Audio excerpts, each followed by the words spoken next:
కూడా తను చెప్పిన మాట కూడా వినే ఉద్దేశం లేకుండా మేము ఇతను ముఖ్యమంత్రిగా ఫైనల్ చేస్తున్నాం, కిరణ్ కుమార్ రెడ్డి పేరు నువ్వే చెప్పు, లేకపోతే రోషయ్య పేరు నువ్వే చెప్పు అని ఎట్లయితే ప్రెషర్ పెట్టారో అలాంటి రాజకీయం ఇక్కడ దాంతో విరక్తి చెంది పార్టీ పెట్టుకున్నాడు Jaganmohan Reddy.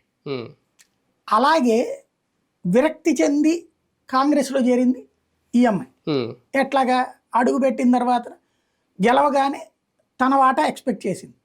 So and so పనులకి వస్తారు మనుషులు చేయమని చెప్పేసి షర్మిల, అనిలు, విజయమ్మ ఇట్లాంటి కొన్ని పనులు చెప్తే అధికారులు మరి సీఎం గారి కొడుకు కాబట్టి సీఎం గారి తల్లి, సీఎం గారి చెల్లి అని చేయబోతుంటే ఇట్లా చేయమన్నారండి చెప్పాలి కదా ఒకసారి అంటే వెంటనే ఆల్ డిపార్ట్మెంట్స్కి ఒక మెసేజ్ ఇచ్చేయండి, షర్మిల కానీ విజయమ్మ కానీ ఇట్లాగే కానీ ఎవరైనా పేరు చెప్తే చెయ్యొద్దు అని ఒక మెసేజ్ వెళ్ళింది.